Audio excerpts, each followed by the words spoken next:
안녕하세요. 자, 이제 지역사회복지론으로 드디어 들어왔습니다.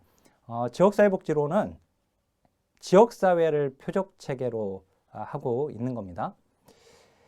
그래서 자, 이 개인을 표적체계로 했었던 실천론, 그 다음에 이제 가족 집단까지도 보게 되었던 이 기술론과는 다르게 이제 지역사회는 더 사회체계의 규모로 보게 되면 더 크잖아요.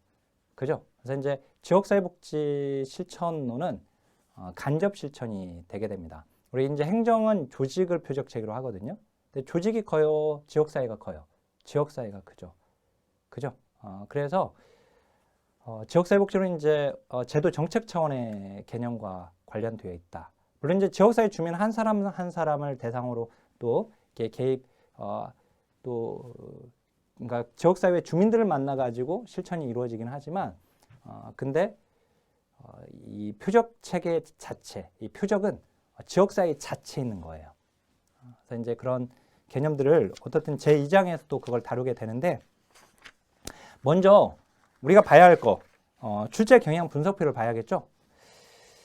출제 경향 분석표 한번 보겠습니다. 우리 그 교재에 항상 이 앞부분에 있는 그 영역 시작하기 전에 지역사회복지론 시작하기 전에 그거 보면 자 지역사회에 대한 이해를 먼저 공부합니다. 왜냐면 표적체계가 지역사회니까요. 그래요. 그러면 지역사회가 뭐냐? 그 다음에 거기다가 2장에서 이제 지역사회 복지 그리고 지역사회 복지 실천에 대해서 공부를 하고요. 그리고 이제 역사를 또 봐야겠죠. 그래서 지역사회 복지 역사에서는 영국의 역사, 그다음에 미국의 역사, 그다음에 우리나라 역사, 이 세 나라의 역사를 보는 거예요. 여기서는. 근데 이제 우리 행정론으로 가게 되면 행정에서는 미국의 역사만 봐요. 우리나라 역사하고 미국의 역사만. 왜냐면 행정은 이제 미국에서 발전되었기 때문에 미국의 역사만 공부하게 됩니다. 우리 시험에서 이제 지역사회복지 역사에서 일본이 딱 그 회차에 한 회차에 두 줄이 나온 적이 있어요. 두 줄. 그것도 두 줄이 다 맞는 문장으로 나온 적이 있었고 그걸 모른다 하더라도 문제는 정답, 틀린 문장, 맞는 문장을 골라내는 것은 기존 논점에서 그냥 골라지는 문제였고요. 그래서 일본 역사가 나온 적은 있었다. 근데 우리는 그런 것은 나온 것만 알면 된다. 알았죠?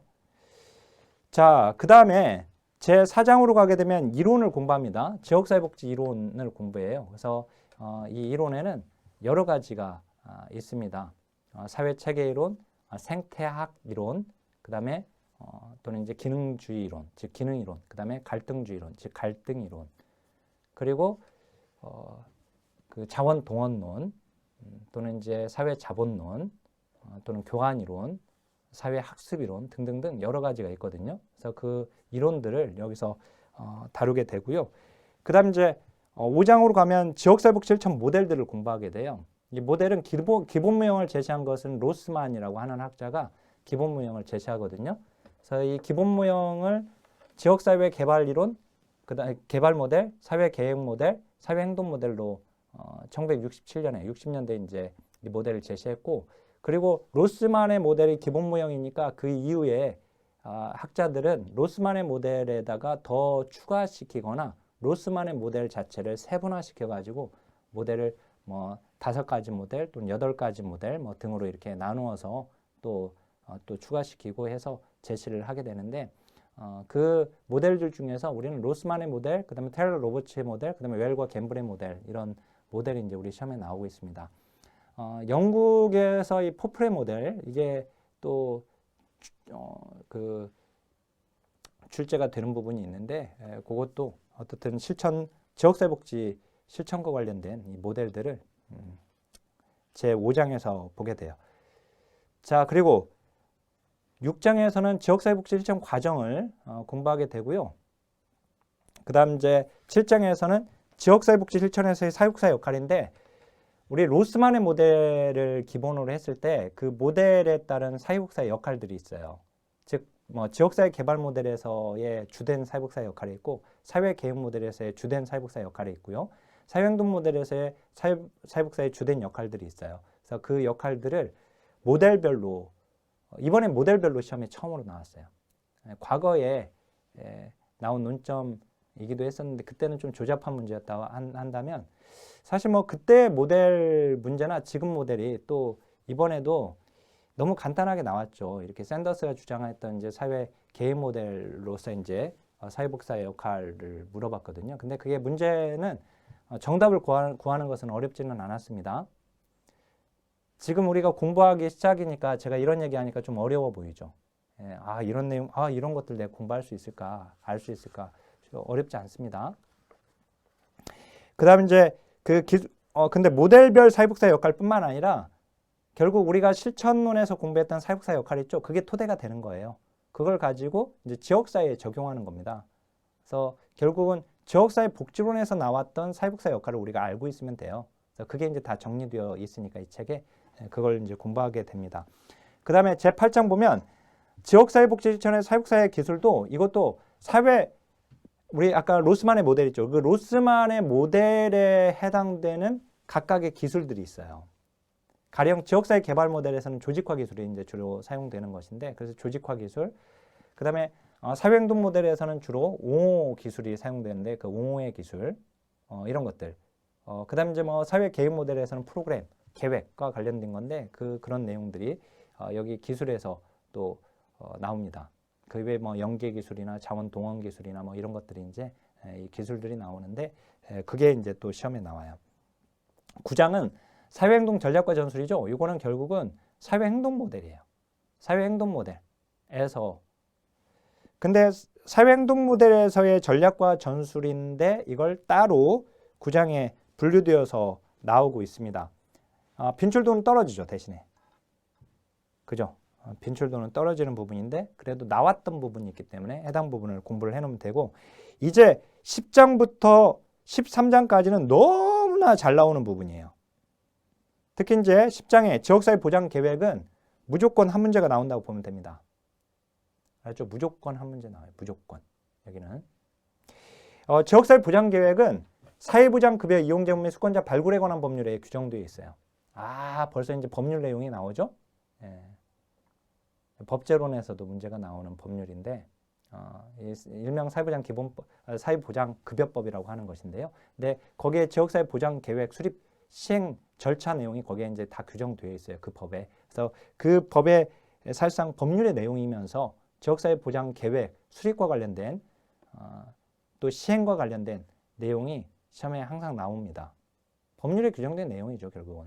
그래서 그게 10장에서 나오고, 그 다음에 지역사회복지 실천 추진 체계를 크게 이제 공공 추진 체계와 그 다음 민간 추진 체계로 또 나뉘어요. 그래서 거기 공공 추진 체계에 해당되는 것, 그게 이제 대표적인 게 사회복지 전담 공무원.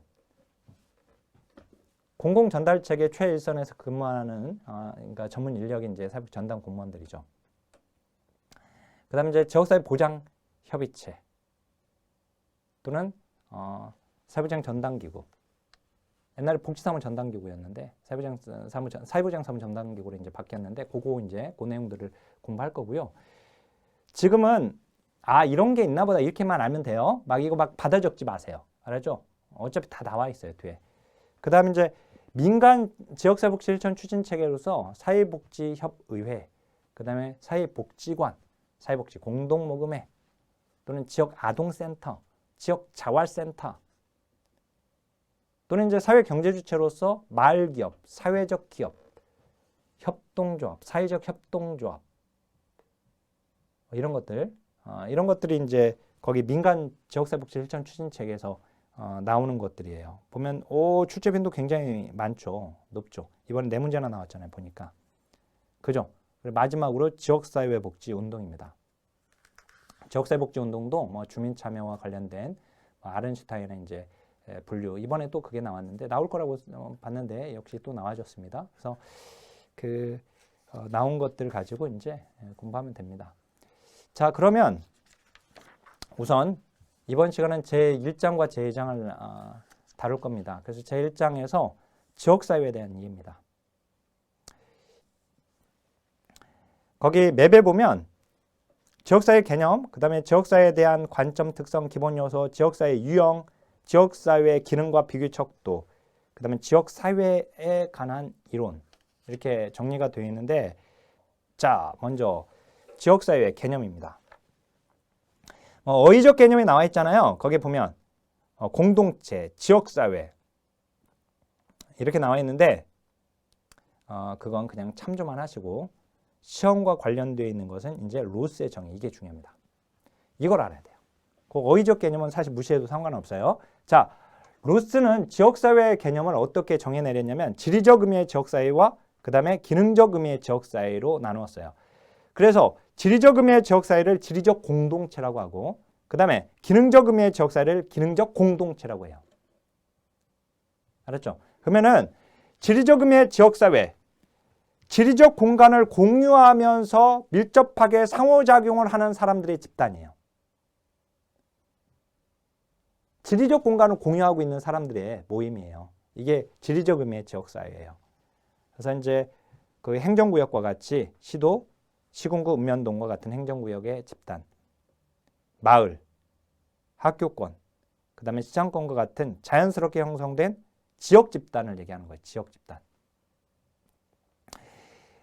자, 마포구 성산동 하게 되면 이것은 지리적 의미의 지역사회예요. 알았죠? 예. 자, 근데 마포구 성산동 성미산 지키기 주민 모임 하면 그거는 기능적 의미의 지역사회예요. 그러니까 성산동에 있는 성미산을 지키려고 사람들이 모인 거예요. 공동의 관심으로 모인 거. 그게 바로 기능적 의미의 지역사회가 되는 거예요. 그래서 거기 기능적 의미의 지역사회는 즉 기능적 공동체는 공간과 상관없어요. 특정한 공동의 관심과 기능을 공유하는 사람들의 집단이에요.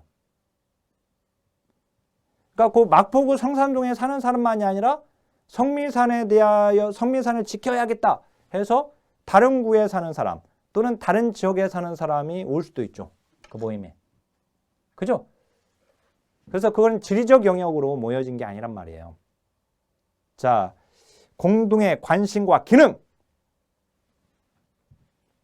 그래서 이제 우리가 기능적 의미의 지역사회는 이제 공동체, 이익집단과 같은 의미로 쓰이기도 하는데, 근데 이 공동체는 또 거기 지리적 의미의 지역사회는 지리적 공동체 이렇게 지리적을 붙이면 지리적 공동체 이렇게 말을 해도 된다. 알았죠? 기능적 의미의 지역사회는 기능적 공동체다 이렇게.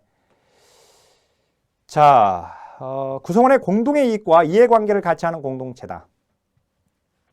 사회문화적 동질성, 상호작용성, 합의 등 공통의 이해와 관심, 그 밑줄 중요합니다. 사회문화적 동질성 이거 나오면 기능적 의미의 지역사회가 되는 거예요. 자, 거기 OX 문장 지리적 개념은 사회문화적 동질성과 상호작용성에 기초한다가 아니라 기능적 의미의 지역사회가 그죠? 기능적 개념이 거기에 해당되죠. 자, 기능옥은 이해관계나 정체성을 공유하는 집단으로서 커뮤니티 개념은 집단으로서의 커뮤니티 개념은 지리적 경계와 상관없는 멤버십 공동체 개념을 말한다. 그래서 이 기능적 의미의 지역사회가 바로 멤버십 공동체예요. 알았죠? 자, 우리 선생님들 제가 그 밴드의 모임 있죠? 우리 또 아직 제 강의를 듣는데 오이코 스터디 참여를 안 하시는 선생님들은 웬만하면 참여하세요. 그래서 그 스터디 신청하시고 또는 이제 카페에서 이게 1회독 프로그램 또 진행하고 있으니까 무료로 진행하는 그래서 거기에도 적극적으로 활용을 하셔가지고 공부하는데 동기 요인으로 잡으세요. 최대한 저를 활용해서 저를 밟고 합격선을 올라가야 하니까 저는 우리 선생님들의 디딤돌입니다. 받침판이 돼주는 역할을 하는 거니까 아셨죠? 근데 어쨌든 이제 제가 지금 운영하고 있는 카페나 또는 밴드나 이런 것들이 다 기능적 의미의 지역사회예요. 1급 시험에 합격하기 위해서 준비하기 위해서 모인 사람들의 모임이잖아요. 그죠? 그래서 이제 거기 4번에 산업화 이후 교통과 정보통신수단의 발달로 지리적 영역을 공유하지 않는 사람들 간의 상호작용이 활발해졌죠.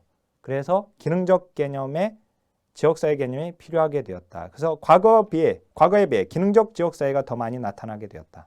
맞죠?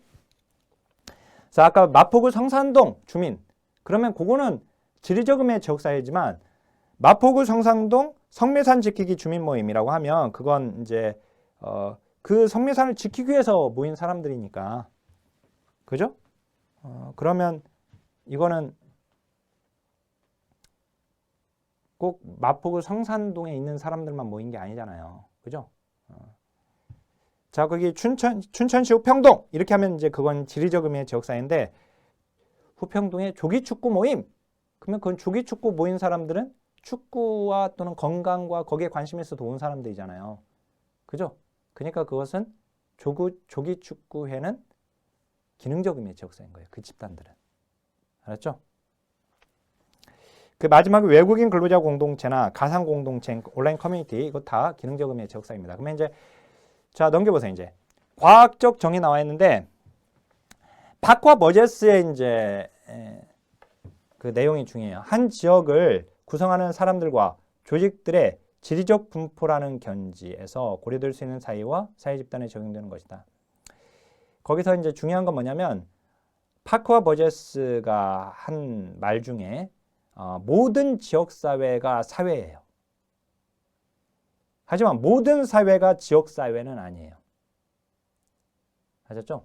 그 사회학에서 사회를 정의할 때 어떻게 정의를 내리냐면, 자, 이 사회는 2인 이상이 모여야 돼요. 플러스 상호작용을 해야지 사회가 돼요. 그렇죠? 사회를 우리가 정의를 내릴 때 사회학에서. 그러니까 자, 어떤 학생들이 시험 기간에 학교에 강의실, 빈 강의실에서 공부를 해. 한 학생이 와가지고 열심히 공부해. 근데 그 빈 강의실에 어떤 학생, 다른 학생도 저기 창가 쪽에 구석에 앉아가지고 거기서 또 공부해. 둘이서 그 빈 강의실에서 시험 중간고사, 뭐 기말고사 때 시험 준비를 하는데, 둘이 거기서 공부는 하는데 둘 간에 대화가 없어. 그리고 계속 그냥 하루 종일 거기서 공부하다가 나중에 그냥 각자 또 나가. 그냥. 그러면 그 강의실은 사회가 아니었던 거예요. 그렇죠? 두 사람 이상이 모여서 상호작용을 해야지 그게 사회예요. 그러니까 자, 집단도 사회를 구성하는 요소가 되고, 뭐 개인도 될 수 있습니다. 그죠? 개인, 집단, 그 다음에 가족도 되죠. 그러니까 사회를 구성하고 있는 것에는 꼭 지역사회만 있는 게 아닌 말이에요. 근데 지역사회는 사회를 구성하고 있는 것 중에 하나죠. 걔도. 그러니까 지역사회는 무조건 사회죠. 하지만 모든 사회가 지역사회는 아니죠. 그 사회 안에는 가족도 있고 집단도 있고 조직도 있고 하니까. 자, 그 다음에 이제 사회적으로 동질성을 띠는, 아까 사회문화적 동질성 하면 걔는 기능적 의미의 지역사회라고 했었죠. 그죠? 이제 여기서는 중요한 건 1번, 2번, 3번 구분한 게 중요한 게 아니라 여기서 이제 학자가 중요해요. 그래서 파크 버제스 먼저 그 말한 거 그거 알고 계시고 그 다음에 이제 거기 맥키버 있죠. 맥키버가 나왔어요. 지역사회에 대해서 맥키버는 공동생활권이라고 지적했어야 일정 지역을 공동생활권이라고 지적했다. 지역사회 기초는 지역성과 지역사회의 의식이 수반되어야 한다. 이건 맥키버가 정의한 거예요. 공동생활권 이렇게 기억하시고 그 다음에 나머지는 몰라도 돼요. 알았죠? 이게 안 나왔으니까. 거기 쭉 와서 오른쪽으로 와보면 워렌이 또 나왔네요. 워렌은 지역사회를 심적인 면에서 그 다음에 지리적인 면에서 사회적으로는 이 두 가지 면을 결합시키는 것이다. 지역적 적합성을 가지는 주요한 사회적 기능 수행의 단위와 체계의 결합, 이게 지역사회다라고 이렇게 정의를 내렸다. 그렇죠? 이 학자와 학자가 정의 내린 게 짝지어서 나온 게 시험에 나왔거든요. 그래서 나온 학자만 우리는 알고 있어야 되는 겁니다. 나오지 않은 학자까지 어떻게 우리가 다 외웁니까? 그렇죠? 나온 학자 일단 알고 계시고 그 다음에 거기 지역사회의 개념 변화 봐보세요. 20세기 이후에 지역사회 개념은 지리적 의미의 지역사회와 기능적 의미의 지역사회를 동시에 포괄적으로 함축하고 있다. 그러니까 지역사회라고 하는 그 개념 안에는 지리성과 기능성 두 가지가 다 들어가 있다는 거예요. 다만 거기 현대 지역사회는 지리적 개념을 넘어서 기능적 개념까지 포괄하는 추세이다. 그죠? 자, 전통적 지역적 경기가 무너졌다. 교통정보통신수단의 발달로. 그리고 사이버 공동체, 가상 공동체, 네트워크 공동체 등 새로운 형태의 지역사회가 나타났다. 라고 하는 거. 지역사회 개념과 정책 환경인데요. 서구 복지국가의 개혁이 전개된 1980년대 이후에 최근에 이르기까지 복지다원주의, 즉 다원주의 복지체제입니다. 이 다원주의 복지체제, 복지혼합경제라고도 하고요. 이걸 혼합복지라고 해요. 다 같은 개념이에요. 복지다원주의 또는 다원주의 복지체제 또는 복지혼합경제. 우리가 이제 그냥 혼합경제라고 하면은 케인즈의 경제이론에 해당되는 건데 여기서는 복지혼합경제라고 얘기한 겁니다. 복지혼합경제는 복지다원주의를 얘기하는 거예요. 즉, 그럼 복지다원주의가 뭐냐? 이제 정책 개념으로 막 들어가는데 공공 부분의 역할과 민간 부분의 역할, 즉 공공 부분과 민간 부분이 역할 분담하자는 거예요. 알았죠? 거기다 와 있듯이 역할 분담하자. 이렇게. 우리 3교시에서 공부할 겁니다. 복지다원주의. 복지다원주의는. 그래서 이제 복지다원주의는 다시 한번 다원주의 복지체제라고 하는 것은 이런 개념이에요.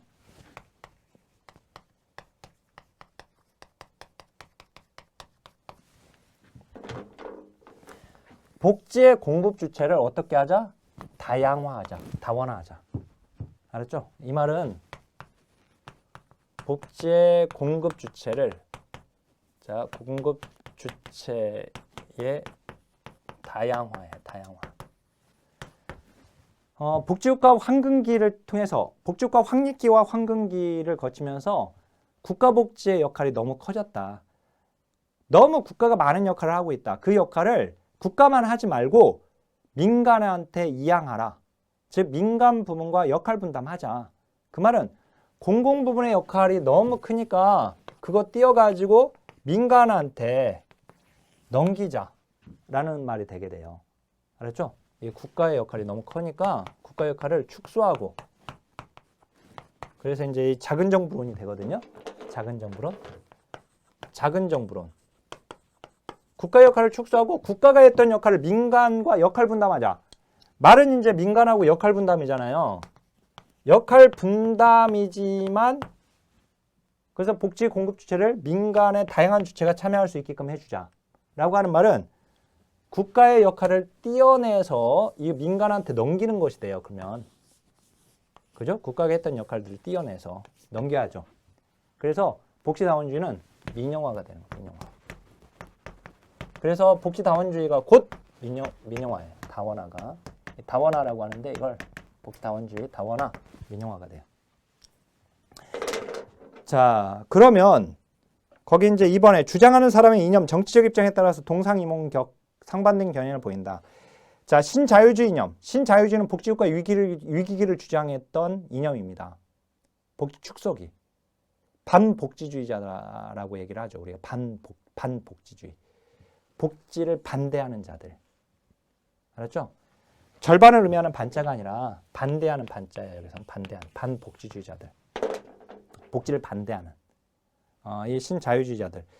복지국가 위기기를 주도했던 세력입니다. 그래서 이제 신자유주의 이념. 지역사회 복지 실천에서 민간 부분, 가족, 비공식 부분의 역할을 강조한다. 민영화를 주장하거든요. 복지다원주의는 이 신자유주의 정책의 아주 중요한 정책 중에 하나예요. 이게 핵심 기조 중에 하나.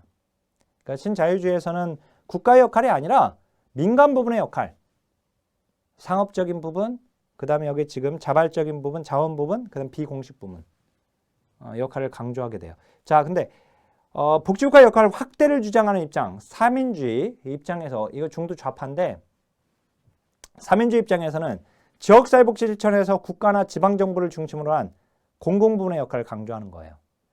어떻든 지방정부를 중심으로 한 국가 중심 또는 지방정부 중심 이렇게 되니까 지방정부 중심이라고 얘기하면 이건 또 지방분권화와도 또 관련이 있는데 이 분권화는 본래 신자유주의 정책 중에 하나인데 어떻든 정부가 하는 것이니까 이렇게 되면 그런 측면에서는 사민주의 입장에서도 지역사회 내에서 해당 지자체에서의 이런 역할을 말을 하게 되는 것이죠. 또 지역사회 또는 지역사회 복지와 신자유주의 측면에서는 민영화 측면에서 민간의 다양한 지역사회에 있는 다양한 주체의 참여를 말을 하는 것이고, 그다음에 복지국가의 역할 확대를 주장하는 측면에서는 이제 어떻든 국가지만 또 지방 정부에서도 국가잖아요.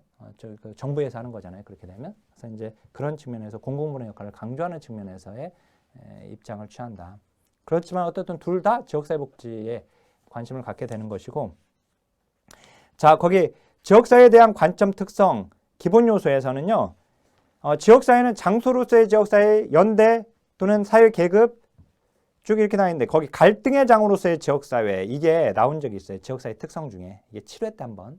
그러니까 지역사회 내에 갈등과 변화는 지역사회가 안고 있는 속성이다. 뭐 이런 의미를 가지고 있고, 자 그다음에 그러니까 지역사회는 장소로서의 의미도 있고 그 안에 이 연대하는 일체감이나 동질성을 갖게 되는 이런 연대감으로서의 지역사회가 있고, 계급도 존재하고 연결망, 이익 이런 등 이게 존재하는 지역사회다라고 하는 것인데, 그다음 이제 2번 지역사회 특성 봐보세요.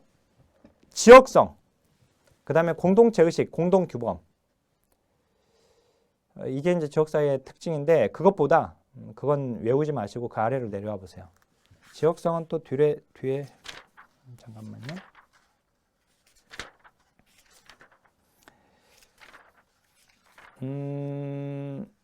그 지역성이 있다. 지역사회 복지 특성과 또 겹치는 부분이어서 그게 거기서 얘기하겠습니다. 지역성은 하나 알고 있어야 돼요. 근데 지역성은 뭐냐? 지리적, 자 한번 보고 가게요. 지역사회는 지리적 근접성을 기초로 하는 집단이다. 그러니까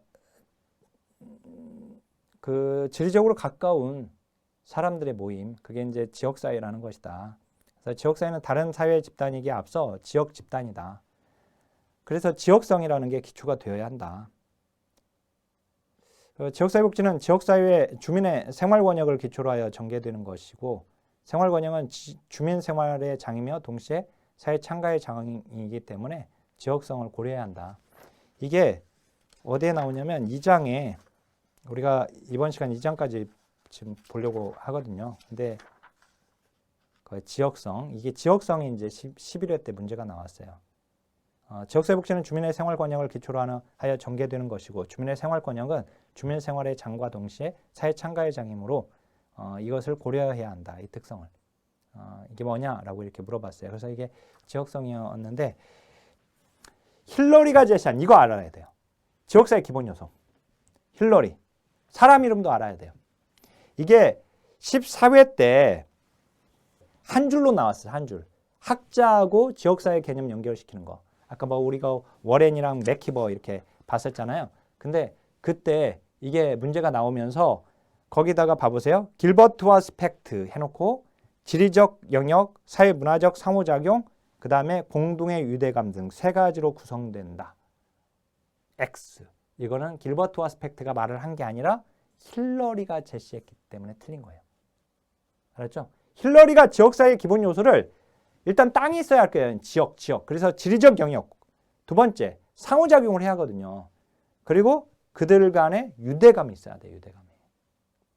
외우기 쉽잖아요. 땅이 있어야 하니까 지리적 영역이 있어야 돼. 그죠? 그 다음에 상호작용을 해야 돼. 기본적으로. 알았죠? 상호작용. 그 다음에 아까 사회를 정의할 때에도 그냥 두 사람만 모여가지고 있으면 안 된단 말이에요. 자, 어떤 사람이 무인도에 혼자 들어갔어. 혼자 보니까 막 열매도 있고 야자수도 있어서 거기서 그냥 혼자 잘 살아. 늙을 때까지. 거기서 혼자 살아. 그거 사회입니까? 사회가 아니에요, 그건. 알았죠? 사회학에서 말하는 사회가 아닌 거예요. 어떻든 이제 상호작용이 필요해요. 둘 이상이 모여서. 자, 그러면 지역사회도 마찬가지 말이에요. 거기 주민들 간의 상호 교류가 있어야지 지역사회가 되는 겁니다. 그 다음에 그 지역 내에 거주하는 주민들 간의 심리적, 문화적 공동의 유대감이 있어야지 돼요. 그래서 지역사회를 구성하는 요소는 첫 번째 지리, 두 번째 상호작용, 세 번째 유대감, 연대감. 그죠? 공동의 유대감. 그러니까 이게 14회 때 그 틀린 문장으로 나왔다가요. 17회 때 아예 힐러리가 제시한 이 요소를 고르라고 하는 문제가 나오고 3문제로. 그러니까 삐껴나온 문제가 아니었죠. 14회 때 이미 나왔잖아요. 틀 문장으로. 그죠? 자, 그 다음에 지역사회 유형입니다. 아, 이것도 중요해요. 자, 학자들이 제시한 지역사회 유형인데 먼저 테니스입니다. 테니스는 공동사회와 이익사회로 구분했어요. 자, 거 보니까 도시와 산업화가 진행되면서 인간의 삶을 자연스럽게 지탱해주던 정통적 공동사회는 점차 붕괴되었고 치열한 생존 경쟁 사회인 이익사회에서 우리는 살고 있다. 그러니까 산업화 이후의 이익사회죠. 산업화 이전의 전통사회는 공동사회고. 그죠? 그래서 거기 공동사회에 소규모의 대면적 관계를 강조하고요. 혈연, 가족, 친구 관계에 의한 상호부조의 성격을 지니고 있고 자연 발생적 관계를 매개로 합니다. 가족 촌락과 같이. 자, 이익사회는 대규모의 비대면적 관계를 강조하고요. 개인주의, 이해관계, 계약과 규칙, 합리적 이익 추구에 기초한다. 고빗줄. 거기가 나와요. 이렇게 기초하는 사회가 무슨 사회? 이익사회다. 특정 목적을 달성하기 위해 의도적으로 선택적 의지에 따라서 구성된 집단입니다. 자, 이건 테니스가 구분한 거예요. 이거 헷갈리면 안 돼요. 자, 테니스가 구분한 것은 공동사회와 이익사회다. 이렇게. 그래서 공이 튄다. 테니스. 공이 튄다. 알았죠? 이렇게. 굳이 뭐 이렇게 암기법으로 이렇게 안 읽어도 되긴 하는데 공동사회 이익사회입니다. 이거는. 그 다음 이제 드리갱. 에밀 드리갱은 사회 연대 이론에서 기계적 연대 사회와 유기적 연대 사회로 구분을 했어요. 근데 그 기계적 연대 사회가 전통 사회예요. 그리고 유기적 연대 사회가 바로 산업화의 산물이에요. 그러니까 아까 지금 여기 테니스와 연결시켜 보면은 여기가 이제 기계적 연대, 그 다음에 여기가 유기적 연대죠. 그죠? 요거는 드리갱 이제 구분한 거예요. 알았죠? 여기가 이제 전통 사회이고 여기가 산업 사회의 산물이에요. 알았죠? 이렇게. 근데 이제 여기서 조심해야 할 것은 기계적 연대라고 하면은 산업화 이후에 기계화되었으니까 유기적 연대 다음에 기계적 연대 아니야? 이렇게 생각할 수 있는데 틀려요. 그렇지 않습니다. 알았죠? 그리고 이제 이거를 암기하는 방법은 유기한 사람의 뒤를 캔다. 뒤를 캔다. 알았죠? 유기한 사람. 물론 이제 이렇게 근데 어떻든 그 암기법보다도 이렇게 외우면 돼요. 그 학자 테니스는 공동사회와 이익사회로, 그 다음에 드리갱은 기계적 연대 사회와 유기적 연대 사회로 구분했다. 그러면 그 기계적 연대 사회는 사회적 분업이 덜 진행되고 사회적 규범은 억압적이고 사회 통합의 정도가 상당히 높은 전통 사회입니다. 자, 그것만 알면 돼요. 그래서 거기 니은의 전통 사회는 인간관계 형식이 운명적으로 결정되죠. 혈연, 지연, 계급. 개인 간의 차이가 최소화되고 사회 구성원들의 공동 가치를 강하게 지향한다. 이 전통 사회에서는 태어나면 그 혈연으로 태어나고 그 지역의 촌락에서 일평생을 거기서 살잖아요. 그죠? 그래서 인간관계 형식이 운명적으로 기계적으로 그냥 결정돼 버려요. 그냥 자동적으로.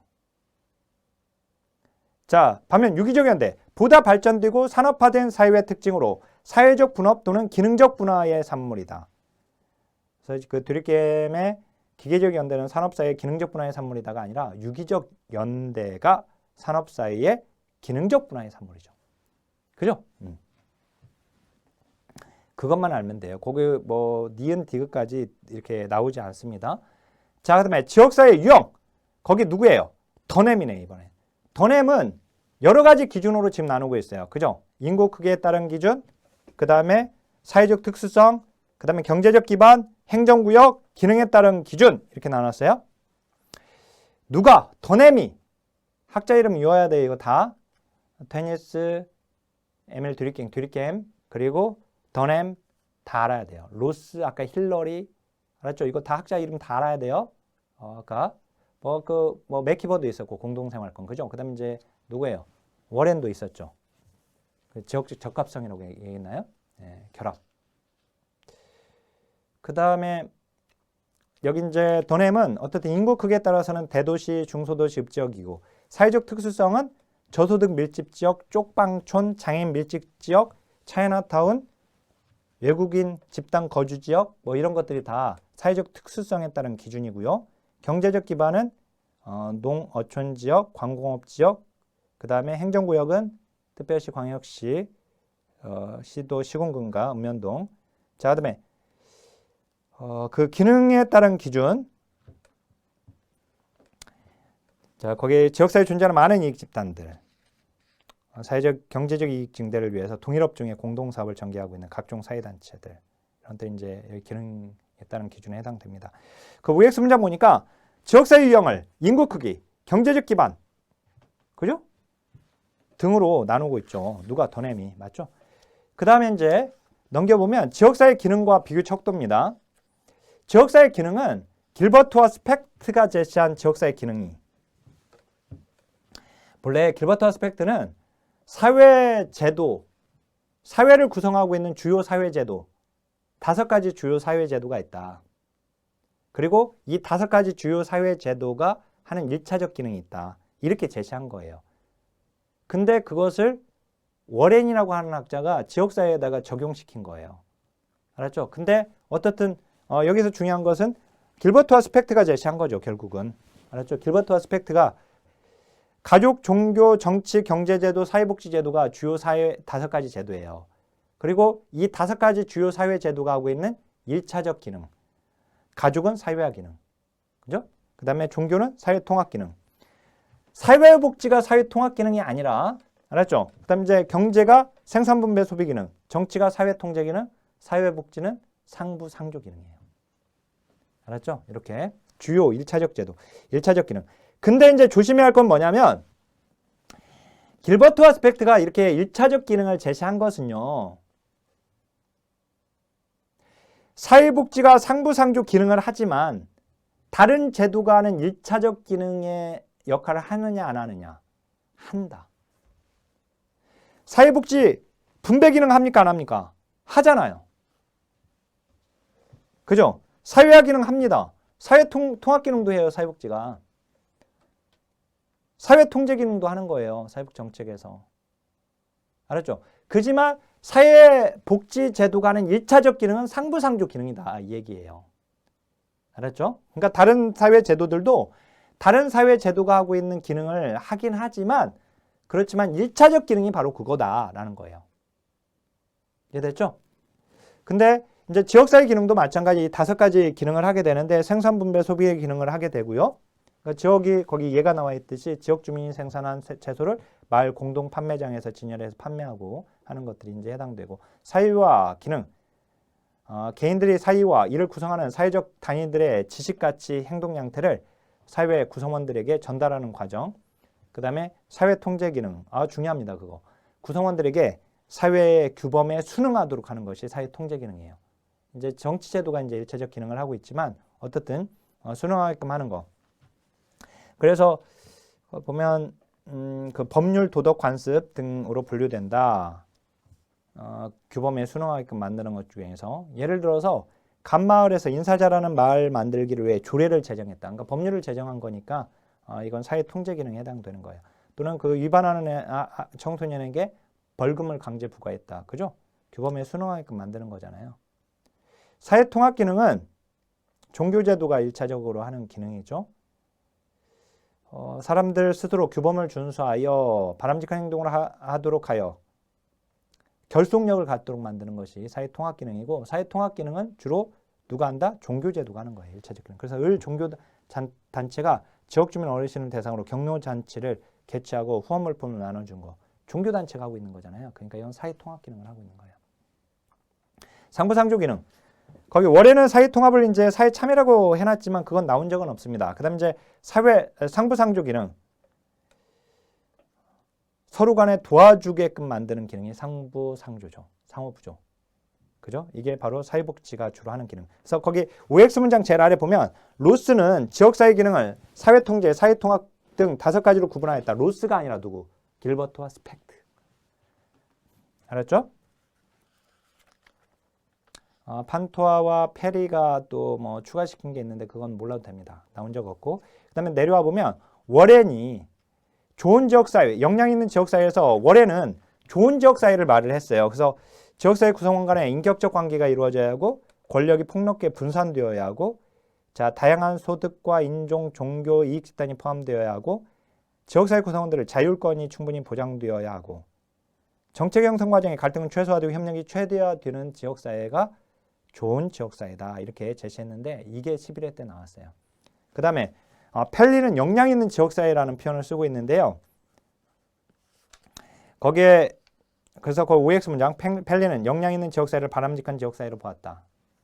그죠? 이렇게 한 줄로 나온 적도 있고 그럼 역량 있는 지역사회가 뭐냐? 그래서 동그라미 2번에 내용이 나와 있어요. 내부의 다양한 구성체들이 지역사회 문제와 요건을 밝혀내는 효과적으로 협력할 수 있어야 하고 목적과 우선순위에 대해서 실질적인 합의를 이룰 수 있어야 하고 합의된 목적을 달성하기 위하여 방법과 수단의 의견 일치가 이루어져야 하고 목적을 이루기 위해 요구되는 실천 과정에 효과적인 협력이 이루어져야 한다. 그리고 지역사회 구성원들이 이 역량 있는 지역사회에서의 지역사회 구성원들이 가져야 할 요소들 지역사회에 대한 헌신적임 공유 가치와 이익에 대한 자기인식 의사소통에 대한 개방적 태도 이게 보면 다 좋은 말들이잖아요. 그래서 이게 문제가 나올 때 뭐 그 획이라든 뭐 이런 식으로 좀 좋지 않은 문장들이 나와요. 그러면 여기에 해당되지 않는 거 뭐 이렇게 해서 뭐 문제 풀어보면 어렵지는 않고 그 다음에 거기 워렌은 지역사회 기능을 비교할 수 있는 척도를 제시했는데요. 워렌 학자 이름 알아야 하고 워렌이 제시한 거 지역사회 기능을 비교할 수 있는 척도가 지역적 자치성 서비스 영역의 일치성 그리고 지역에 대한 주민들의 심리적 동일시 그 다음에 수평적 유형 이 네 가지를 고르라고 하는 문제 아닌 걸 고르시오 뭐 이런 식으로 객관식으로 문제가 나온 적이 있고요. 그 다음에 한 번은 또 어차피 우리 오지선다 객관식 문제니까 또 한 번은 뭐냐면 거기에 수평적 유형이 있죠. 걔를 상현 지역사회 내에 있는 상이한 단위 조직들이 구조적으로 기능적으로 얼마나 강한 관련성을 갖고 있느냐와 관련된 것 이렇게 박스에다 집어넣어놓고 이건 워렌의 지역사회 기능 척도 중에 무엇에 해당되는 것인가? 답은 수평적 유형이 답이었었어요. 그러니까 내용도 알고 있어야 돼요. 이제 알았죠? 그게 이제 20회 때 나왔던 거예요. 그러니까 지역적 자치성은 뭐냐? 거기에 타 지역에 어느 정도 의존적이냐. 서비스 영역의 일치성은 지역 조직의 서비스 영역이 어느 정도 동일 지역 내에서 일치하고 있느냐. 심리적 동일시는 어느 정도 지역 주민들 간의 소속감을 갖고 있느냐. 수평적 유형, 그 내용까지 이렇게 알고 있으면 되고. 아셨죠? 자, 이제 지역사회에 관한 이론입니다. 그 4장 잠깐 여기 손을 끼고 보면은 많게는 3문제, 적게는 이제 1문제, 보통 2문제라고 되어 있지만 이번에도 이제 3문제가 출제가 되었죠. 그죠? 그러니까 보통 이제 2-3문제가 출제된다. 이렇게 알면 되는데 이론이 굉장히 많잖아요. 그죠? 여기서 이론을 문제를 낼 때 지역사회에 관한 이론도 이걸 거기다 집어넣어서 문제를 내요. 근데 여기는 이제 지역사회에 관한 이론입니다. 말 그대로. 자, 핵심을 먼저 잡아야 돼. 항상 이론은 핵심을 잡아놓고 거기다 살을 붙이는 것이 공부하기에 참 좋은 방법이에요. 지역적으로 자꾸 들어가게 되면 전체가 무슨 내용이지 이게? 도대체 이론이 뭐야? 이런 생각이 들어요. 그러니까 핵심만 먼저 딱 잡아놓고 그 다음에 거기다 살을 붙이면 되거든요. 자, 거기 지역사회 상실이론, 지역사회 보존이론, 그 다음에 지역사회 개방이론이 나와 있는데 지역사회 상실, 지역사회 보존 얘는 지역성이라고 하는 것이 과거 전통사회의 이 공동체성이라고 하는 이 지역성 또는 공동체성이라고 하는 것이 지역사회 상실이론은 상실되어 버렸다. 반면에 지역사회 보존이론은 여전히 현대사회에서도 그게 보존되어 있다. 이렇게 주장하는 거예요. 그러니까 지역성을 가지고 얘기하고 있는 겁니다. 자, 그래서 거기 지역사회 상실이론을 보면 과거 지역사회 공동체는 우리 농촌 사회의 그 공동체성을 생각하면 돼요. 이상적인 것으로 복구될 수 없고 잃어버린 세계이다. 그러면 그걸 잃어버렸으니까 그걸 대체할 수 있는 별도의 제도가 필요한 거예요. 그 제도가 뭐냐면 바로 사회복지제도예요. 즉 복지제도. 그래서 거기 이제 산업화 이후에 드러난 지역사회가 가족을 비롯한 1차 집단의 해체. 자, 가족 해체되고 있죠? 가족 해체됐죠? 그죠? 그 다음 이제 지역사회 공동체, 지역사회 공동체도 쇠퇴되죠? 그리고 이제 도시 산업사회로 인해서 비인간적인 사회관계의 발전 등 특징으로 하고 있다 봅니다. 그래서 지역사회를 바라보는 이러한 이론의 배경에는 과거 전통사회, 유기적 지역 공동체에 대한 낭만적인 향수가 깔려 있습니다. 그죠? 전통사회에 그런 유기적인 지역 공동체라고 하는. 근데 여기서 또 조심하세요. 우리가 그 드리킹에서는 이제 기계적 연대하고 유기적 연대, 이 유기적 연대가 이제 산업사회였지만 지금 여기서 말하는 이 유기적이라는 말과 거기서 말하는 거하고는 지금 다른 겁니다. 그래서 어떻든 이 지역 공동체에 대한 그러니까 과거 전통사회의 그 지역 공동체라고 하는 것이 좋은 거다라고 하는 것이 이제 향수가 깔려 있는 거죠. 자, 그래서 새로운 제도적 장치가 필요하니까 복지국가의 유지와 확대를 주장하는 입장입니다. 그죠? 자, OX 문장.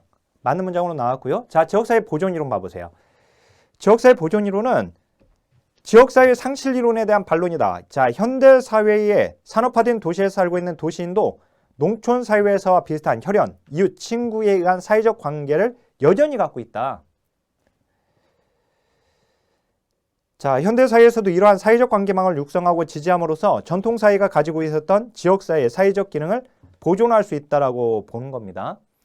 그러니까 따라서 그 상실된 게 아니기 때문에 그것을 대체할 수 있는 별도의 제도는 필요 없다라고 보는 겁니다.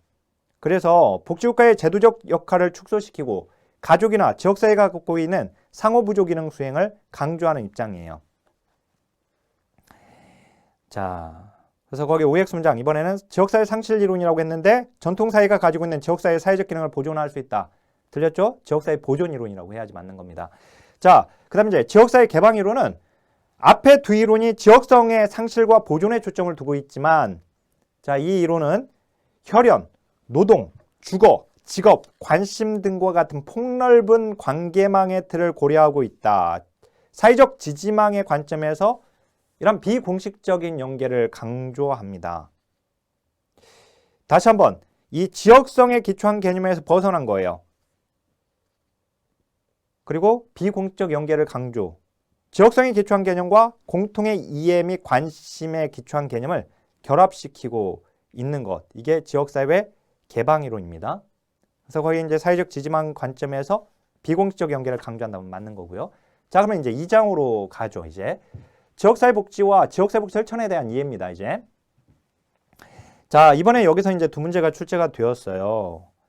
일단 거기 맵을 보게 되면 맵에서 지역사회 복지에 대한 이해에서 중요한 것이 거기 지역사회 복지의 이념 있죠. 스마일 표시되어 있잖아요. 그죠? 그거 이제 1순위에 해당이 되는 거죠. 그 다음에 지역사회 복지와 관련된 개념들이 있어요. 지역사회 보호, 지역사회 개발, 지역사회 복지 실천, 지역사회 조직, 지역사회 복지 조직, 이런 식의 여러 그 개념들이 있거든요. 그래서 이제 그 유사 개념들, 관련 개념들. 그 다음 이제 거기 지역사회 복지 실천에 대한 이해에서는 원칙이. 이번에도 원칙에서 한 문제가 나왔습니다. 어려운 문제는 아니었고. 그 다음 이제 거기 가치에서도 문제가 그게 2순위에 지금 들어가 있어요. 자, 지역사회 복지에 대한 이해입니다. 이제 지역사회에다가 사회복지를 결합시키고 있는 것이죠. 그죠? 그 발생 배경, 지역사회 복지의 발생 배경, 지역사회 및 가족 기능의 변화에 따라서 가족과 지역 공동체가 지니고 있던 복지적 기능이 약화되었다. 자, 그리고 비경제적인 복지 서비스로 옮겨지고 있다. 복지욕구가. 그 다음에 시설 수용 위주의 복지에서 탈피해서 정상적 생활 속에서 클라이언트에게 서비스를 제공하는 재가복지 서비스가 등장했다. 자, 지역사회의 중요성을 점차 인식하게 되었다. 자, 이걸로 인해서 지역사회 복지가 이제 발생하게 되었다라는 것이고, 그 다음에 이제 지역사회 복지의 이제 개념 보니까 협의의 개념. 협의의 개념은 이번에 보니까 재가복지를 포함하여 비수용시설에서 클라이언트에게 각종 사회복 서비스를 제공하는 것입니다. 재가복지를 포함해서 비수용시설에서. 그러니까 자신의 집에서 거주하면서 보호를 받는 재가복지가 되는 거죠. 시설보호와 대치되는 개념. 자, 근데 광의의 개념에 보니까 대인 서비스보다는 지역사회 복지 향상을 위한 제도나 정책 차원의 개념이다. 그죠? 우리가 이제 사회복지를 구분할 때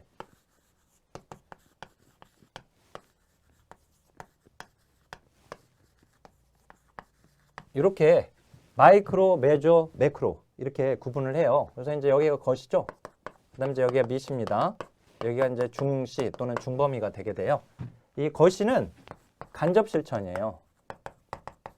여기가 우리 실천론에서 공부할 때 미시, 것이, 중시 고 있죠? 거기하고도 관련되어 있는데 여기 직접 실천이죠?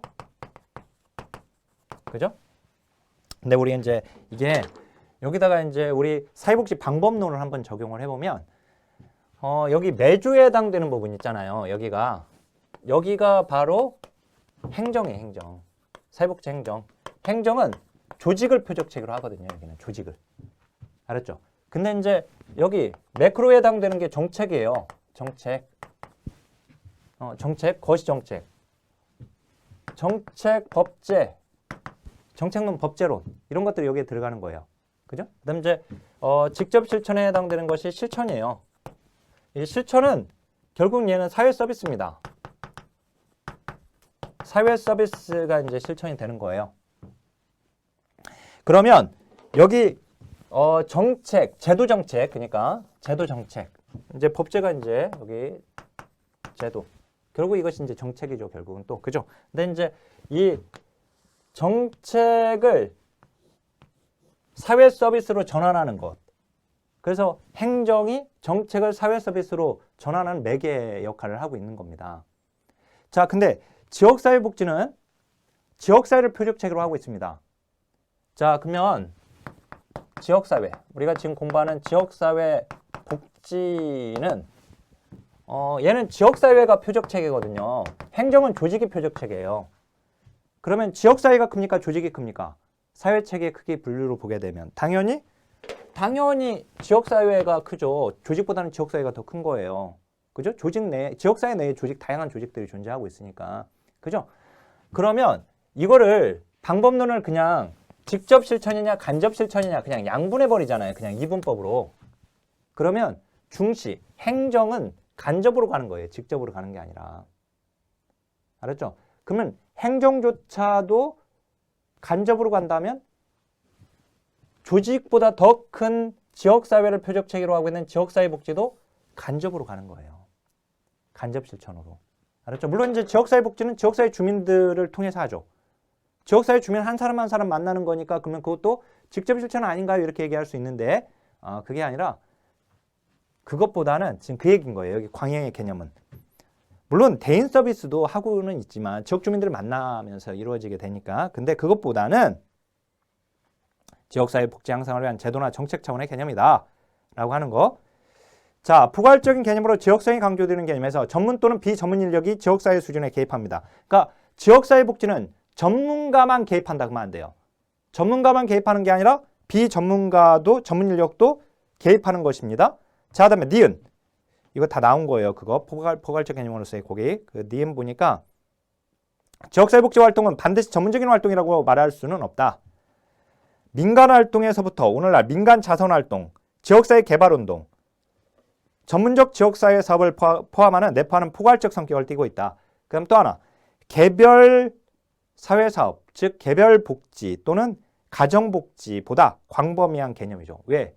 지역사회가 더 크잖아요. 그죠? 그럼 이제 아동, 청소년, 노인과 같은 이 대상층 중심 복지보다는 지역성이 강조된다는 점이 그 특성이다. 그죠? 그래서 이제 OX 문장, 개인, 가족, 미시적 수준의 사회체계와 대립적 위치에 있는 게 아니죠. 그죠? 그것보다 광범위한 개념이다 라고 하는 것이고 지역사회복지의 개념의 속성 결국 지역사회가 우리가 공부했듯이 지역사회는 지역성과 기능성이 두 가지가 들어가 있는 거잖아요. 로스의 정의에 의해서 우리가 볼 때 그러니까 지역성과 기능성을 포함하는 일정한 지역사회 내에서 이루어진다는 거. 그 다음에 지역 주민의 삶의 질 향상이 목표이고 그리고 지역사회 문제를 해결하고 주민의 복지 욕구를 충족시키는 겁니다. 자, 그리고 공공과 민간의 협력이 강화되는 추세로 발전하고 있는 거예요. 지금은 우리 복지다원주의 제가 설명할 때 공공과 민간의 역할 분담이라고 했죠. 그래요. 그러니까 결국 이제 공공의 역할을 민간한테 넘기자가 돼버려요. 그래서 이제 이 복지다원주의라고 하는 것이 민영화라고 얘기를 했는데, 지금 이제 공공과 민간의 협력입니다. 자, 그 다음에 전문적 비전문적인 서비스 방법을 사용하는 것이고, 전문 또는 비전문 인력이 지역사회 수준에 개입하는 겁니다. 그래서 공식적 전문가에 의해서만 이루어진다. 그러면 틀려요. 그죠? 각종 제도에 영향을 준다. 자, 이제 지금 중요한 것 중에 하나입니다. 우리 지금 여기 2장에서 중요한 내용 중에 하나, 바로 이념이에요. 지역사회복지 이념. 이념인데, 먼저 정상화입니다. 이 정상화는 1950년 덴마크를 비롯한 북유럽에서 시작된 이념이다. 지적장애인 처우에 대한 반성에서 지적장애인에게 가능한 한 정상에 가까운 생활을 제공하는 것을 목적으로 한다. 무슨 말이냐면, 어떤 장애, 우리가 이제 옛날로 보면 이제 이 장애인 무슨 사회복지 시설이라고 하면은요, 산에다가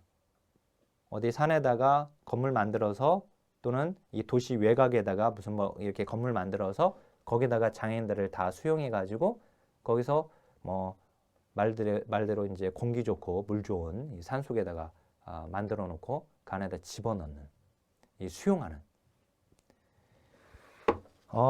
이런 게 아니라,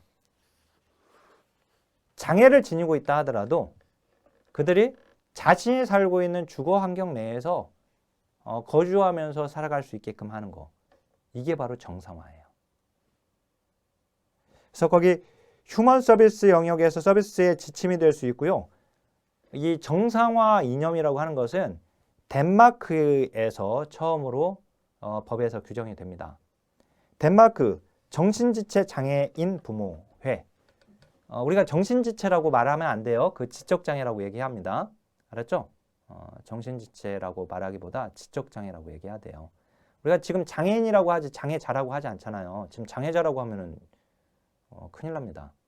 거의 욕설이나 다름이 없다라고 보기 때문에 장애인이라고 하는 거예요. 그죠? 그런 것처럼 지적장애인이라고 해야지 정신지체인 이렇게 표현하는 것은 좋은 표현이 아닙니다. 불구하고 이제 우리 교재가 지금 뭐 책들이 이렇게 번역을 하고 있어서 정신지체, 우리 시험도 이렇게 나와서 정신지체 장애인 부모회, 즉 지적장애 부모들이 투쟁을 해요. 그래서 만들어진 법이 1959년 덴마크 정신지체법이에요. 그랬죠? 이 덴마크 정신지체법에서 정상화 용어가 처음으로 포함됐다. 자, OX 문장. 1959년은 맞았는데 미국의 정신지체법 틀렸죠? 덴마크의 정신지체법인 거예요. 덴마크의 정신지체법. 자, 그러면 정상화라고 하는 게 뭐냐? 특별한 장애나 욕구를 가진 사람이라고 해서 지역사회와 격리된 상태에서 보호하는 것이 아니라, 어디 산속에다가 시설 만들어 놓고 그 안에서 보호하는 게 아니라 재가 상태에서 보호하자는 거예요. 재가 상태에서. 그래서 자신의 집에 거주하면서 지역사회 주민과 자신이 살고 있는 지역 내 사람들과 같이 어우러져서 살아가면서 살 수 있게끔 만들어주는 거. 자, 그래서 그 디귿의 탈시설화, 사회통합의 인연과 밀접히 관련이 있습니다. 자, 그러면 이제 오른쪽으로 와보세요. 그러니까 시설에서 나오는 것이니까 탈시설화와 관련되어 있는 것이고, 그 다음에 이제 지역사회 주민과 어우러져 살아가게 되는 거니까 결국은 사회통합이 되는 것입니다. 근데 정상화의 개념은 뭐예요? 그러니까 재가 상태에서 보호하자는 거예요, 결국은. 재가 상태에서. 시설에다 격리시켜서 보호하지 말고. 자, 그 다음에 사회통합 보세요. 사회통합은 사회 계층 간의 격차를 줄이는 거. 그러니까 통합이 뭐예요? 격차를 줄이는 거예요, 격차를.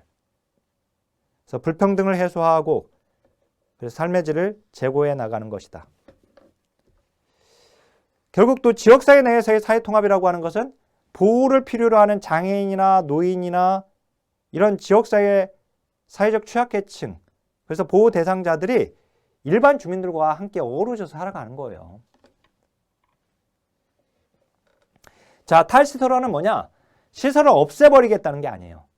탈시설화는 시설을 없애버리겠다는 게 아니라 시설을 소규모화하는 거예요.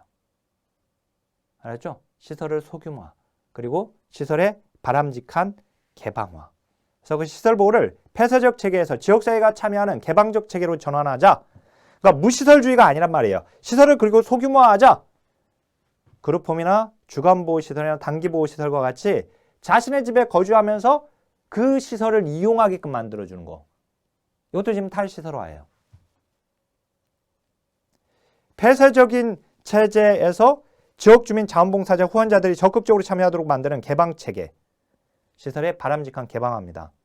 이걸 시설의 사유화라고도 합니다. 알았죠? 탈시설화. 자, 시설의 사유화는 바로 뒤에 또 설명되어 있어요. 자, 그 다음에 주민참여.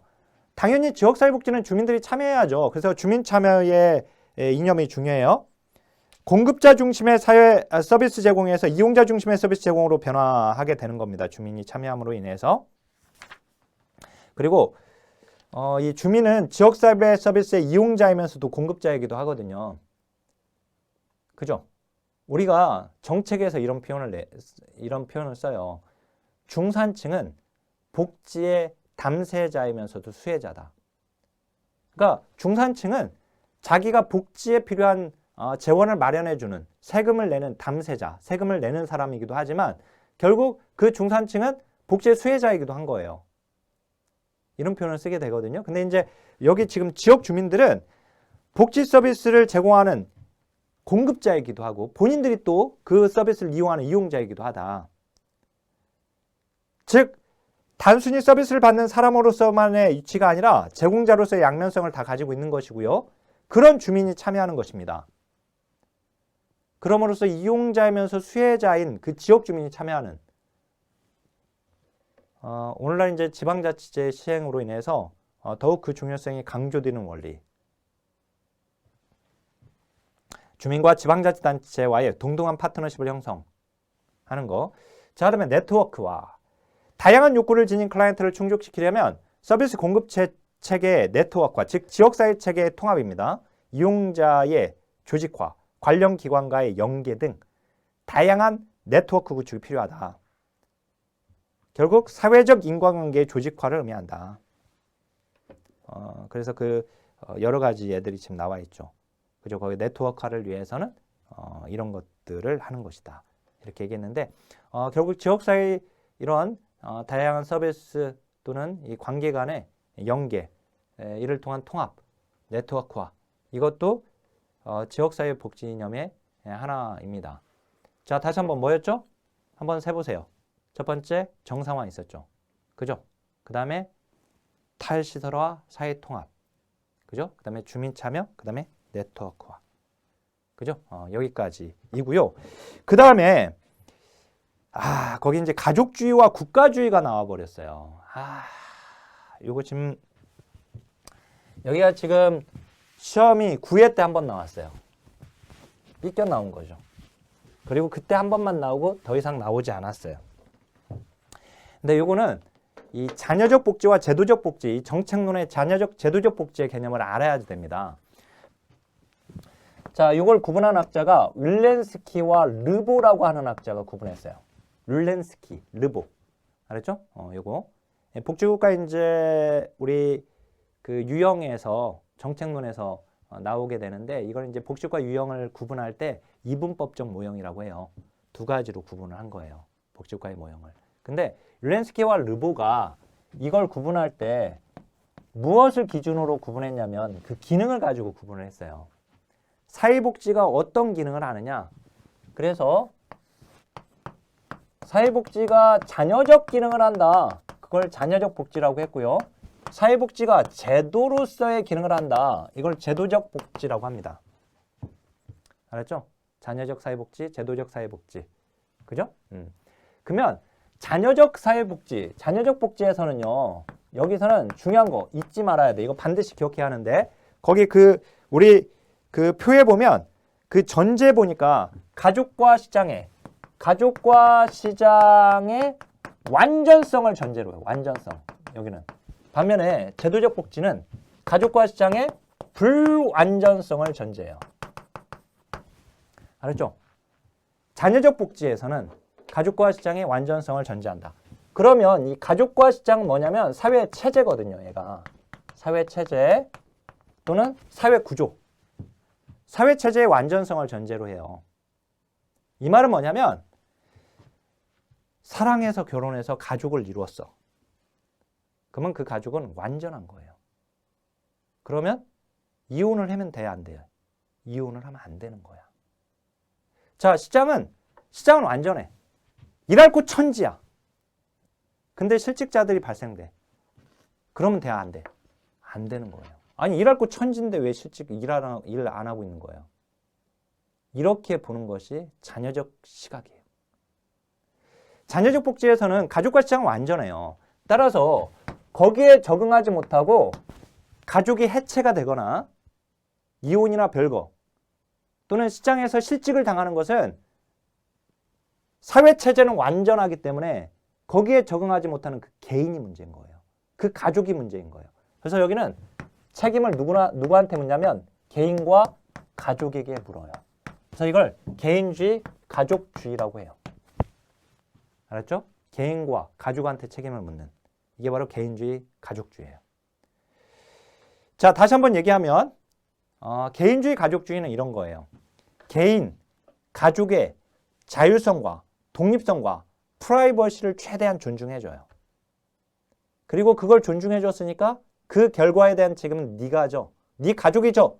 라고 묻는 것이 바로 개인주의, 가족주의예요. 아셨죠? 이게 바로 가족주의, 개인주의예요.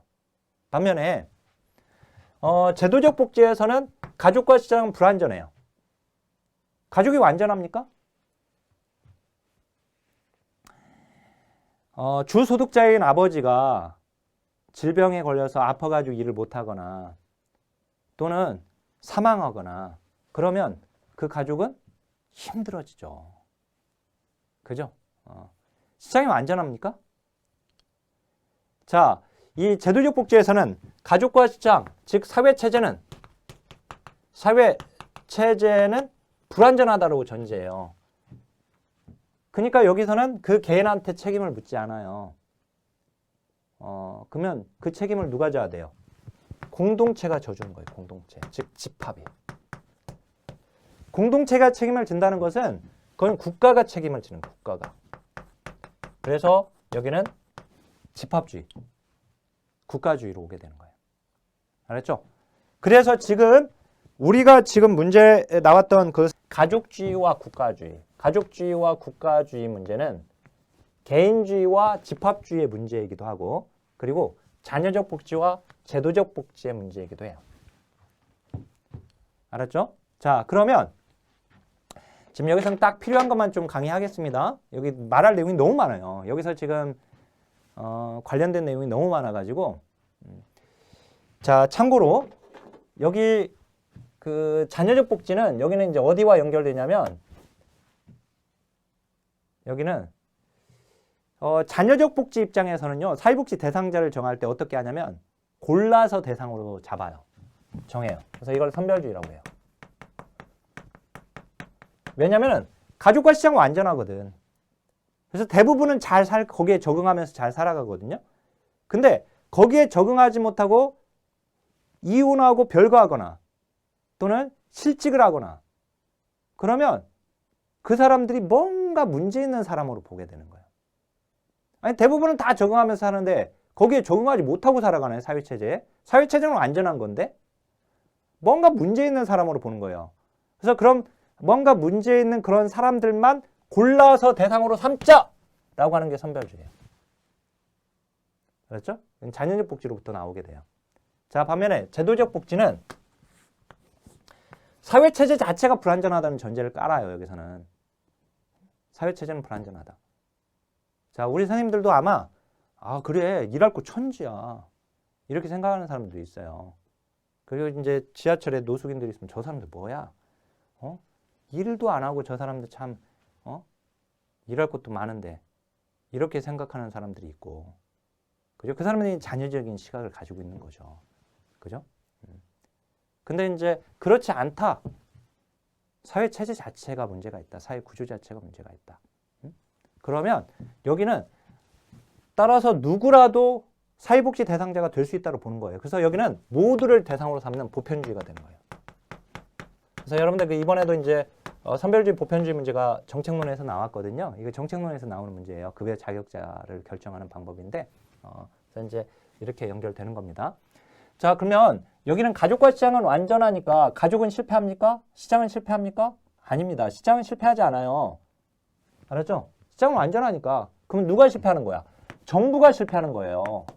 정부가 개입하지 마, 시장에. 정부 니들이 시장에 개입하면 정부가 실패하는 거예요. 시장에 하는 대로 그냥 냅둬.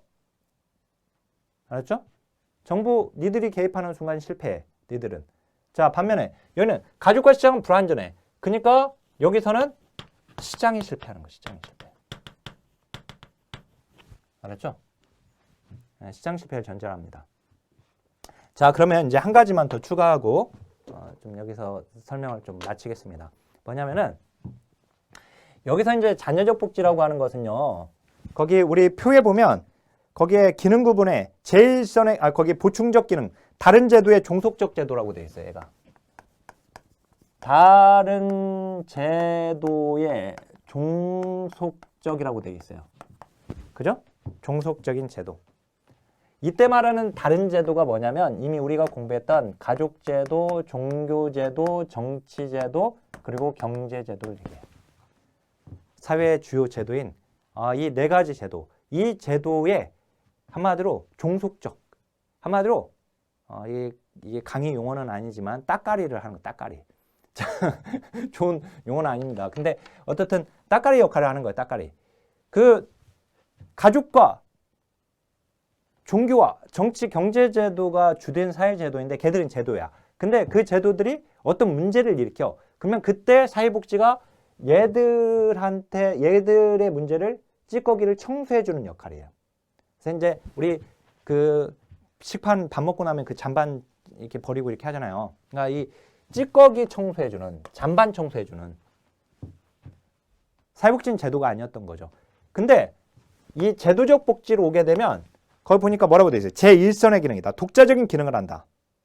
이게 뭐냐면 윌렌스키 로브가 이걸 구분할 때 이 기준이 뭐냐면은요. 여기 기준. 이 기준을 뭘로 삼은 거냐면 산업화를 가지고 나눴어요.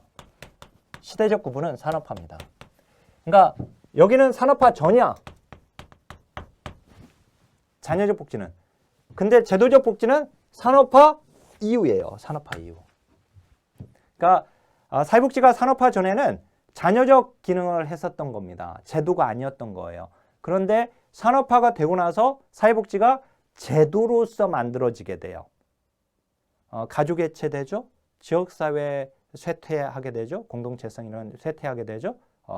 그래서 결국은 또 이러한 주요 사회 제도가 그 역할을 하지 못하게 돼요.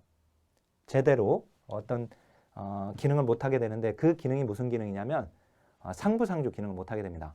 무슨 말이면 산업화 이후에 사람들은 의존과 피의존의 욕구를 갖게 돼요. 이 의존과 피의존의 욕구라고 하는 것은 뭐냐면 상호 의존성입니다. 제가 지금 설명을 막 약해가지고 지금 하기 때문에 어쩔 수 없는데 뭐냐면 내가 지금 건강한 것 같죠. 그렇지만 허리가 조금이라도 삐끗해가지고 못 움직이잖아요. 그러면 어떻게 해요? 누군가의 도움을 받을 수밖에 없어요. 그죠? 나한테 의존하는 사람도 있어. 나한테 의존하는 사람도 있어. 하지만 또 내가 누군가에게 의존을 당하게 돼요. 그죠? 네. 그래서 사람들이 어떤 생각을 하게 되냐면 야, 서로 도와야겠구나. 서로 의존해야겠구나. 이 상호 의존성. 결국 이 상호 의존성에서 뭐가 나오는 거냐면 야, 그러면 우리가 이럴 게 아니라 서로 도울 수 있는 상부상조할 수 있는 이 기능을 가진 어떤 제도를 하나 만들어 버리자 그냥. 그래서 나온 제도가 바로 사회복지 제도라는 거예요. 그러니까 이제 자녀적 복지에서는 사회복지가 기능 제도가 아니었는데 이제 제도적 복지에서는 사회복지가 아예 제도로 만들어져 버린 거예요. 자녀적 복지에서는 이 상부상조 기능을 가족이나 종교나 정치나 경제제도에서 일부분을 했었는데 근데 이제 산업화 이후에는 이 상부상조 기능을 할 수 있는 그 기능을 아예 할 수 있는 1차적으로 할 수 있는 어떤 제도를 하나 만들어내버리자 해서 만들어진 거예요. 이게. 알았죠? 자, 그러면 그 정도로만 설명하고 지금 나머지는 또 이제 정책론 가서 보게 됩니다. 가족주의 봐보세요. 가족이 복지 정책의 방향을 설정하는 기준이 된다. 사적 영역의 복지 기능이 분기하는 곳에 공적 영역이 개입하여 복지 서비스 제공에 책임을 지게 된다.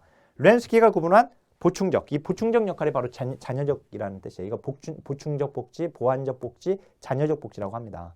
알았죠? 그래서 이제 그걸 얘기해. 자녀적 복지 역할을 해당하는 것으로서 사회복지 서비스는 보호의 가족적 형태와 가장 근접한 형태로 재생산되어야 한다. 가족이 책임을 져야 하는 거거든요. 이 가족주의에서는. 그래서 비가족적인 형태는 비정상적인 거예요. 가족이 아닌 다른 형태의 보호는 부정적인 거예요. 왜? 가족이 책임을 져야 하거든. 여기는. 그래서 가족 중심적 복지 정책의 실천, 가족의 보호가 최선의 방책이다. 의존적인 사람들도 누가 보호해야 돼요? 그 가족이 보호해야 돼요. 혈연 관계에 있는 가족이 보호해야 돼요. 그러면 자, 노인이나 아동과 같은 경우 또는 장애인과 같이 이 의존적인 이런 사람들, 의존적인 이런 보호가 필요한 이 요보 계층에 대해서 그러니까 도움을 보호를 필요로 요하는 사람들에 대해서 요보호 대상자라고 이렇게 얘기하는데 이런 사람들에 대해서 가족이 돌봐야 한다는 것은요. 가족 내에 누가 돌본다는 얘기입니까? 여자가 돌본다는 얘기예요. 그죠? 여성이 가사 영역과 관련된 보호의 1차적 책임을 지게 되는 거예요. 왜? 남자는 밖에서 돈 벌어야 하니까. 그래서 여기서는 이제 우리 생각해보면 치매 어르신들 집에 그리고 누구 병수발하거나 그러면 다 누구 합니까? 딸이나 며느리가 하잖아요. 물론 이제 요즘은 이제 아들이 하기도 하지만 그죠? 그래서 아동과 노인을 돌봐야 할 책임을 여성한테 지우는 거예요. 가족주의에서는. 1차적 책임을. 결국 가족이 책임을 지라고 했지만 그 중에서도 여성이에요. 그래서 이제 거기 389쪽 제일 외 가족주의 개념은 개인주의와 밀접히 관련되어 있다. 가족 단위의 프라이버시와 자율성과 독립성을 최대한 보장해주고 그 결과에 대한 책임은 네가 자율적으로 결정한 거 아니야. 네 책임이야. 네가 책임져. 이렇게 되는 거예요. 그죠? 자, 반면 이제 국가주의 봐보세요. 국가주의는 가족주의가 개인의 독립성과 자율성에 기초한 가족지향적 보호를 강조한다면 국가주의는 이와 상반된 가치, 집합주의로 일컬어진다. 의존과 상호의존에 관한 인식, 그죠? 이게 무슨 말인지 알겠죠? 그게 결국 이제 상부상조로 가게 되는 거예요. 이제 국가주의적 보호 관계에서는 보호 활동 부담이 분산되는 거예요. 그 개인이나 그 가족한테 보호 부담을 그 사람들한테만 책임을 물리는 게 아니니까. 그죠? 공동체에 책임을 지기 때문에 특정 개인이나 가족에 대한 보호 압력이나 부담이 생기지 않습니다.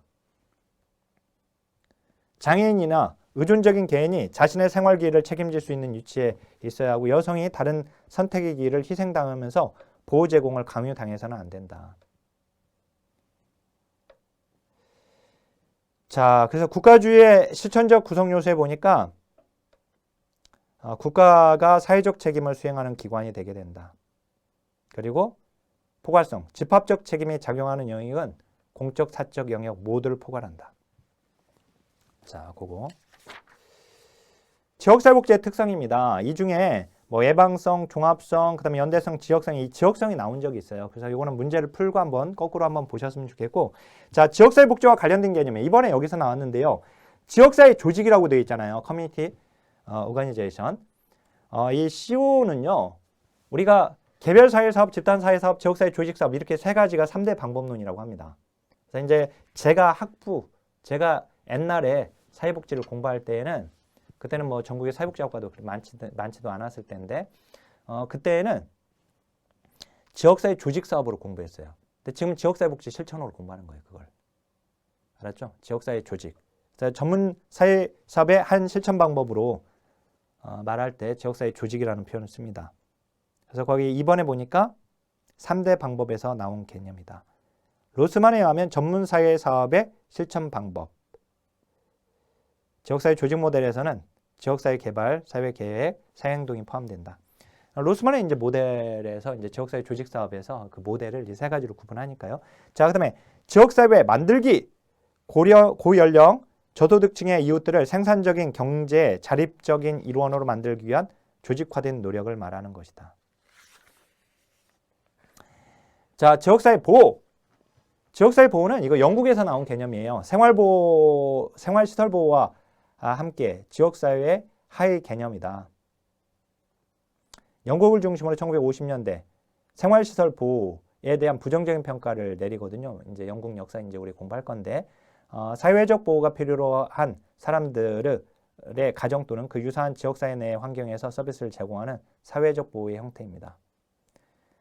그러니까 한마디로 재가복지의 개념으로서 그 지역사회 내에서 보호하는 이 개념이 되게 돼요. 그래서 지역사회 보호입니다. 이게 이제 이번에 시험에 나왔죠.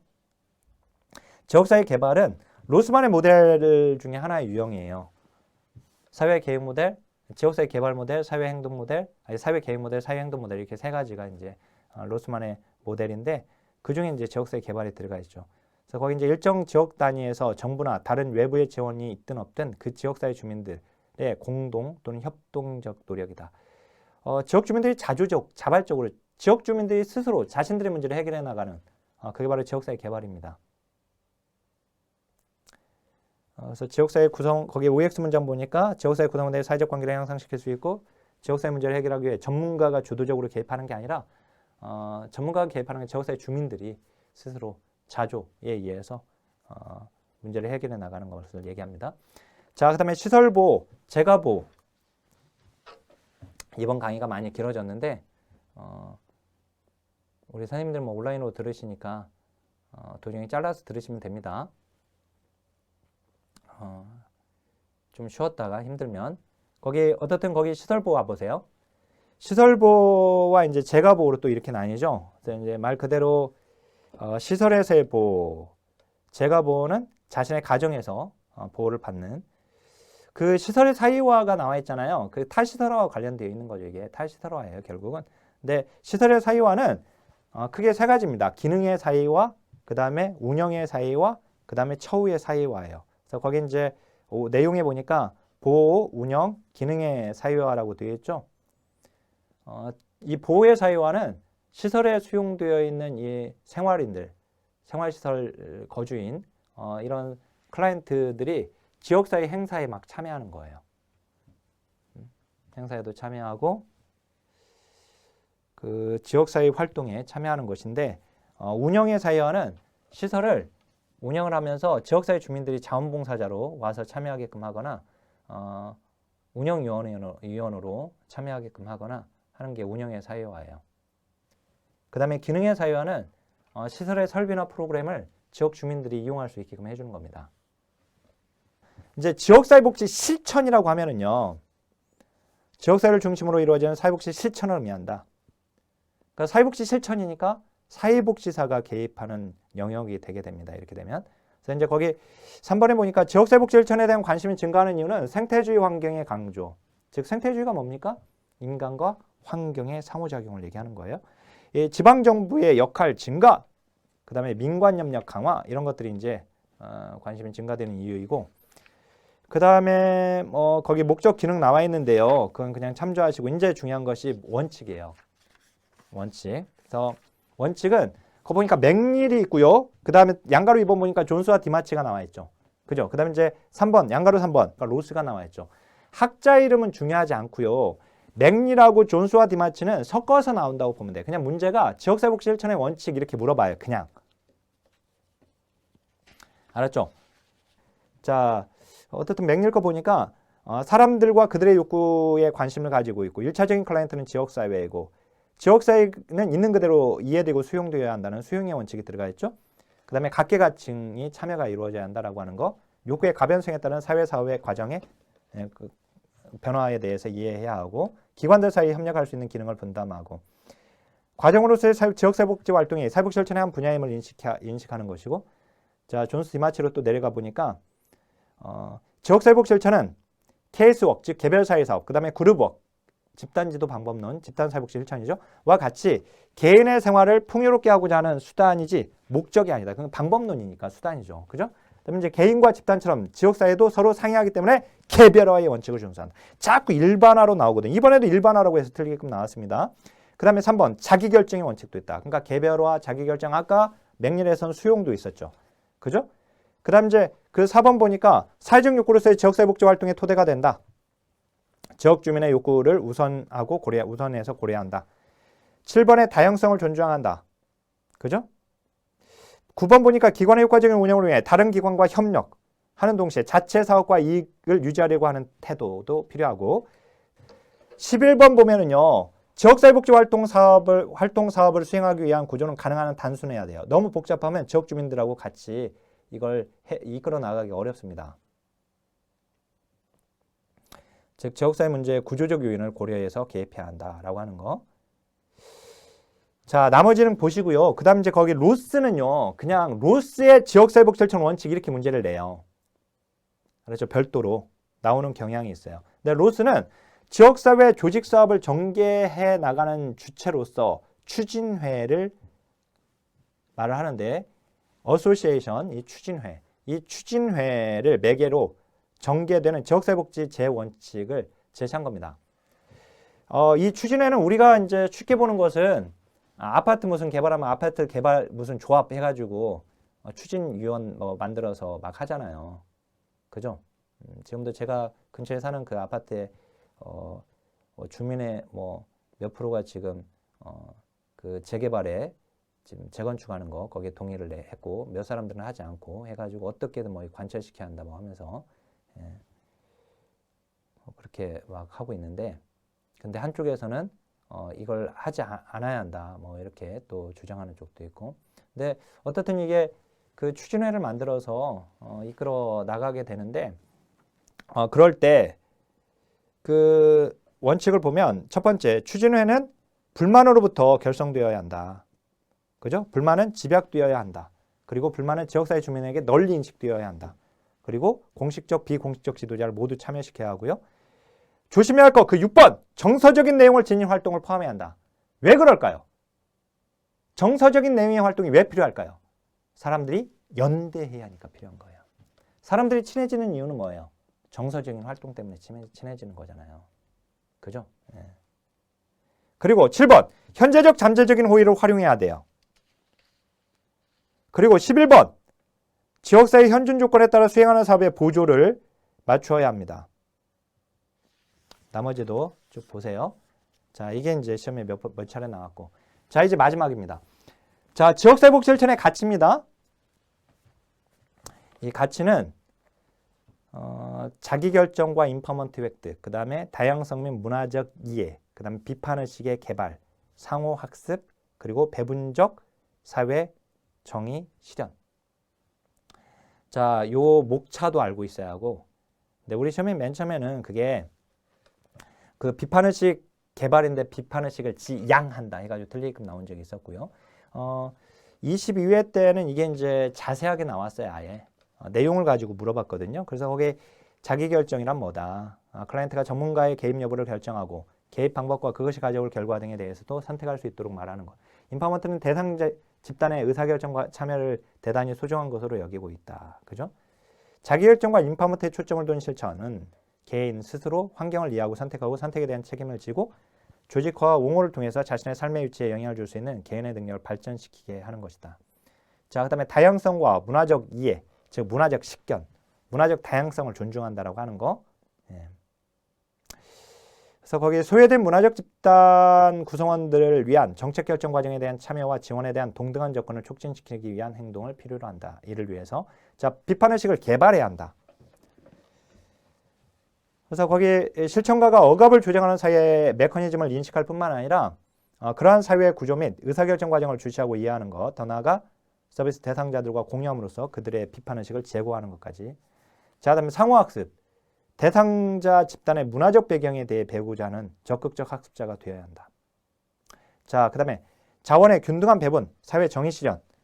억압적이거나 정의롭지 못한 사회 현실을 바꿀 책임을 지역사회복지 실천가가 포기하지 말아야 한다. 그죠? 그래서 균등하거나 동등한 분배를 통한 사회 정의, 모든 사회복사가 추구해야 하는 사회복지의 실천적 행동 가치이다. 알았죠? 이게 이제 지역사회복지의 가치입니다. 당연히 사회복지사로서 이런 가치들을 가지고 있어야겠죠. 그죠? 특히 지역사회복지 실천가로서 이런 가치가 필요하다라고 하는 거. 자, 그러면 지금 첫 강의가 굉장히 길었습니다. 굉장히 길었을 텐데 뭐 우리가 또 도중에 또 짧은 강의가 있을 수 있고 하니까 근데 이제 우리 지역복지도 그렇지만 이제 앞으로 이 정도까지 길게는 하진 않을 거예요. 지금 이제 좀 많이 길었는데 불구하고 이제 정책 영역으로 지금 들어왔기 때문에 또 이런 내용들이 또 재미있기도 한 분도 계실 거예요. 불과 좀 어렵다고 생각이 들 수도 있을 텐데 자꾸 이게 이왕 하는 공부 이게 재밌다 하고 공부를 해야 합니다. 그 다음에 이게 이미 공부해서 아시지만 지금 기출문제는 같이 보시거나 OX 문제, 기출족보 OX나 또 이런 제가 같이 보시는 분들, 우리 선생님들 아시겠지만 기출지문, 기출문제를 보면서 내가 공부한 부분을 보게 되면 더 이제 구체적으로 내가 뭘 공부를 해놓고 어느 부분을 외워놓고 어느 부분을 이해해놓고 여기까지 공부를 하면 되고 이만큼의 깊이 정도로만 하면 된다라고 하는 것이 딱 정해지니까 지금은 이론은 기반을 다지는 거다 이렇게 생각하시면 됩니다. 자, 그러면 두 번째 강의에서 뵙겠습니다. 자, 하나, 둘, 셋, 화이팅!